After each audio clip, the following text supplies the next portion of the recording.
I'll never be in another public relationship. I was in multiple public relationships.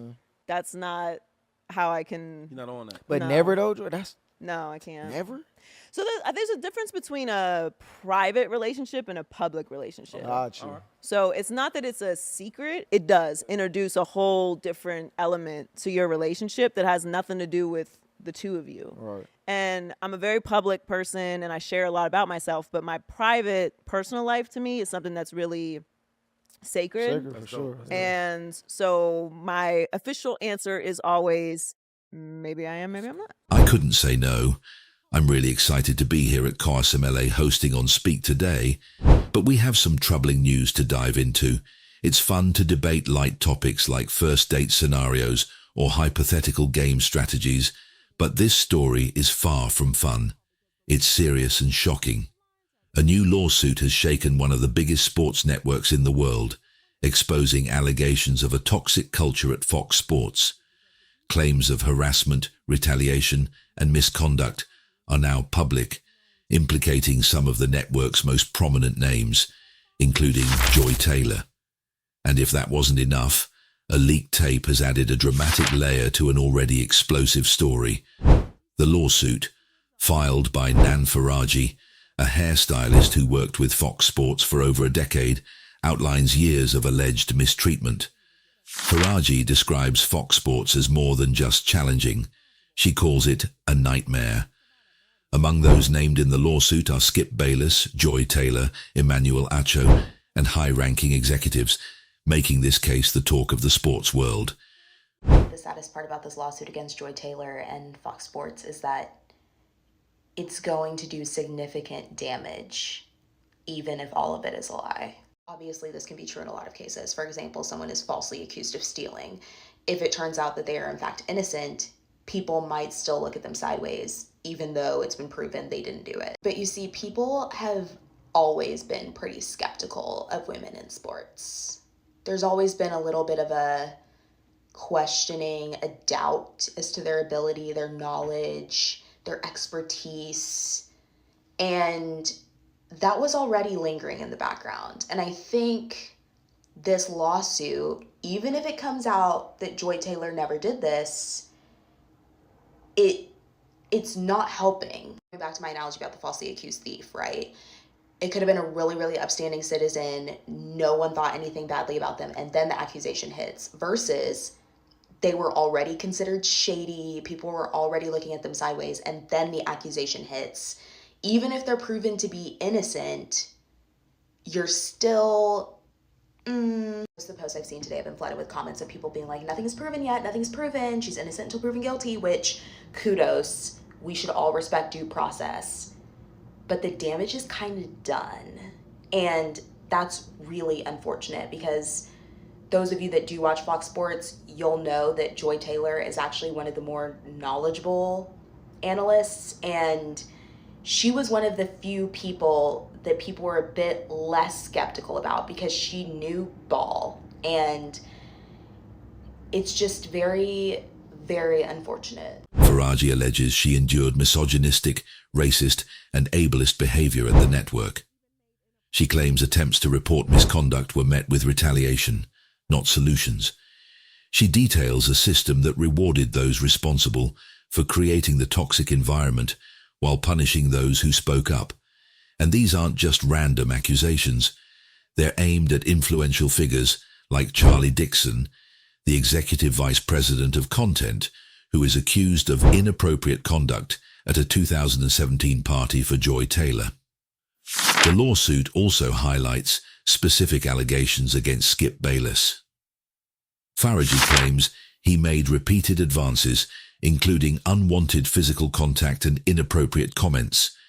In one shocking incident, she alleges Bayless offered her $1.5 million for intimacy.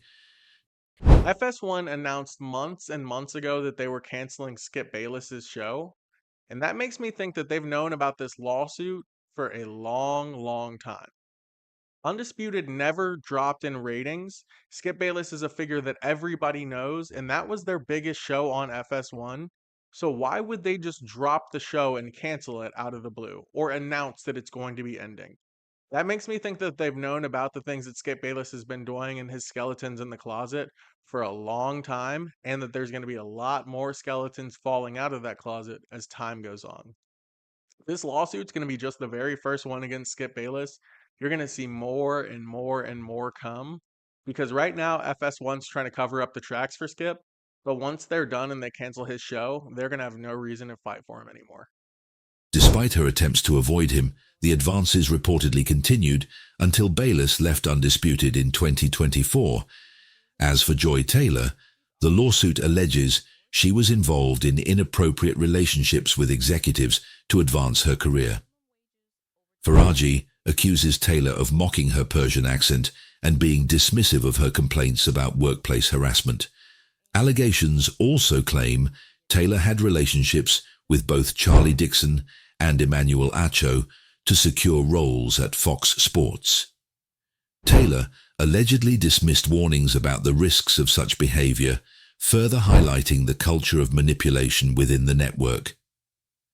About being pretty that give you massive advantages in life. Mhm. There is also, simultaneously, a very dark side to being considered beautiful. Yeah.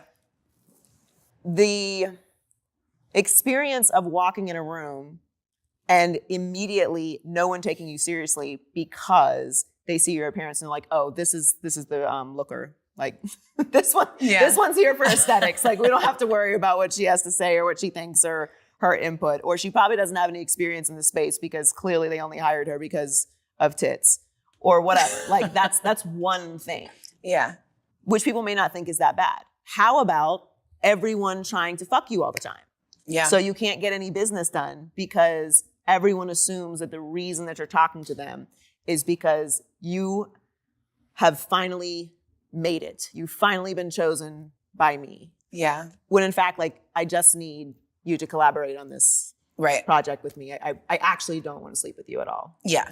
And then if you don't want to sleep with them, then they're mad at you because they got it in their head that the reason that they're talking to them Totally. is because you're a beautiful woman and this is what you're here for, is to Yeah. For sure. receive dick. Yeah. So there are a lot of things and it's a very complicated experience. I'd say that with the knowledge that there are a lot of things that come with being pretty. And there will be people that watch us and say, you're not that pretty, bitch. Mhm. Which is fine. I am, but it's fine. Like I don't have to be beautiful to everyone. Like there's enough of a contingent that I know that it's okay. I'm gonna be all right. According to Faraji, Joy Taylor has slept her way to the top. This is alleged. Joy Taylor was a married woman who started off as a bartender, and she would work there part-time. This is in the complaint. She did work on 2 shows, Undisputed and Speaks. I watched her before on another show with the other guy. I didn't watch her on those shows, but anyway. But Faraji would hang out with Joy outside of work. They would go get drinks. A gentleman by the name of Charlie Dixon would join them. Come to find out, Charlie Dixon is the executive VP of content there. And so when she said something to Joy about it, like, oh, I seen the guy that we go to dinner with, she's like, shh, he's married and he's executive, be quiet. So long story short, she claims that she was groped at a birthday party of Joy's by Charlie Dixon. And she went to Joy about it and Joy said, get over it. He controls our jobs, be quiet. She also accused Skip Bayless of offering her $1.5 million to do the grown-up. Faraji also is saying that Joy had a relationship with her co-host, Emmanuel Acho, that's how you say his name, and that when she confronted her about like sleeping with the VP and her co-host, she says that Joy said, well, if it doesn't go my way, basically, I will scream, me too, if you know what I mean. Like she's gonna say, well, he forced himself upon me, allegedly. Now, some people are saying, why was Joy even mentioned in this lawsuit? I believe it is to kind of frame the work environment and add to the narrative that the work environment was very toxic and that everybody was in on it, everybody over there nasty. Shannon Sharp's name was mentioned one, but not for anything bad. Shannon said, I'm in it and I ain't in it. I do believe that this will be settled out of courts. And yeah, it's a bad look for everyone involved over there at Fox Sports. Taylor's recent social media activity has raised eyebrows. After staying silent about the lawsuit, she posted cheerful images on Instagram, which some see as an attempt to appear unbothered by the controversy. Her co-host, Emmanuel Acho's absence from their show, Speak, has only fueled speculation about the fallout from these allegations. The situation at Fox Sports, paints a grim picture of workplace misconduct, power imbalances, and retaliation. With lawsuits alleging everything from harassment to wage violations, the network faces significant challenges in rebuilding its reputation. What do you think of Joy Taylor's return to social media? Is it a show of confidence or damage control? And how do you think these allegations will affect Fox Sports and the individuals involved? Share your thoughts in the comments below, smash that like button, and subscribe for more updates. There's more to this story, and you don't want to miss it.